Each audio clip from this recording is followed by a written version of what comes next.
Здравейте, приятели! В рамките на следващите 5 минути и по един изключително интерактивен и лесен за възприемане начин ще разгледаме бестселъра «Седемте навика на високоефективните хора» на автора Стивън Кови. Това е книга, класирана от Forbes като една от 10 най-влиятелни книги за лидерство, личностно развитие, ефективност и постигане на цели. Книга, продадена в над 40 милиона копия. Седемте навика на високоефективните хора е класическа книга за личностно развитие, която предлага цялостен подход за постигане на ефективност, както в личния, така и в професионалния живот. Авторът Стивън Кови идентифицира 7 навика, които могат да трансформират начина, по който мислим и действаме. Той обяснява как чрез тези 7 навика хората могат да подобрят своето поведение, да постигат целите си и да създават по-добри взаимоотношения. Навик номер 1. Бъдете проактивни.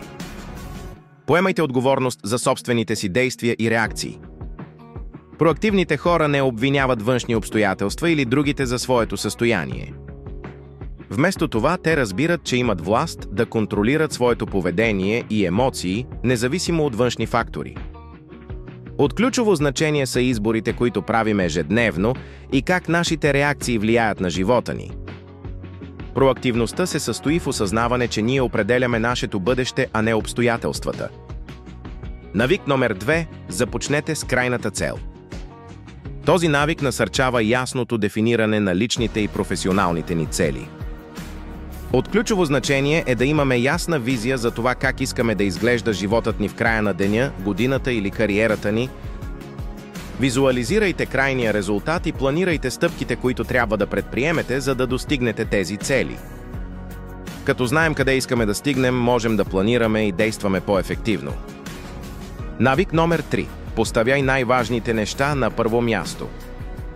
Това е навикът на управление на времето и приоритетите ни. Навикът за приоритетите ни учи да управляваме времето и усилията си по начин, който поставя най-важните неща в живота ни на първо място. Вместо да се фокусираме върху спешни, но не толкова важни задачи, трябва да се съсредоточим върху дейности, които наистина ще ни помогнат да постигнем нашите дългосрочни цели. Например, имате идея за личен бизнес. Това е проект, който изисква разписването на бизнес план, стратегия и план за действие. В същото време давате приоритет на маловажни ежедневни задачи и казуси, които взимат цялото ви време и енергия, и така и не остава време за идеята за личен бизнес. Познато, нали? Поставете най-важните неща в живота ви на първо място и работете върху тях. Навик номер 4 е навикът на взаимната и. Този навик ни насърчава да търсим сътрудничество и взаимна полза. Търсенето на решения, които са благоприятни за всички страни, води до по-добри и по-устойчиви отношения както в личния, така и в професионалния живот. Успешните взаимоотношения изискват взаимна изгода.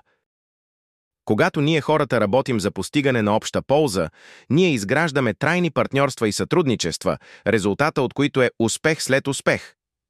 Навик номер 5 е навикът на активното слушане. За да могат хората да комуникират ефективно, те първо трябва да разберат позицията на другите, преди да изразят собствената си гледна точка. Ефективната комуникация започва с активно слушане и опит да разберем другите.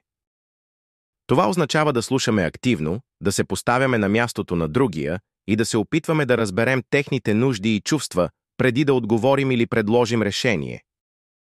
Когато успеем да разберем другите, те ще бъдат по-склонни да се отворят и да ни сътрудничат, когато дойде нашия ред да говорим. Навик номер 6. Създавайте синергия. Синергията е резултат от сътрудничеството и креативността на група. Като обединяваме различните сили и перспективи, можем да постигнем повече, отколкото индивидуално. Това означава да създаваме решения, които са по-добри и по-ефективни от тези, които бихме постигнали сами. Ние хората имаме различни силни страни и перспективи, които когато бъдат съчетани водят до по-голямо и по-креативно решение.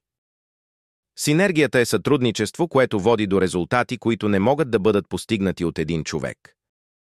Различията между хората могат да бъдат силата, която води до иновации и нови решения. Навик номер 7 – самоподдържане и самоподобрение. Този навик се отнася до непрекъснатото подобрение и обновяване на самите нас. За да бъдем ефективни в живота си, трябва да се грижим за своето физическо, емоционално, интелектуално и духовно здраве. Това означава редовно да се възстановяваме, да развиваме уменията си и да се грижим за нашето благополучие, за да можем да продължим да се справяме с задачите и предизвикателствата, които срещаме. В заключение. Книгата «Седемте навика на високоефективните хора» предлага цялостен подход към личностното израстване, взаимоотношенията и лидерството,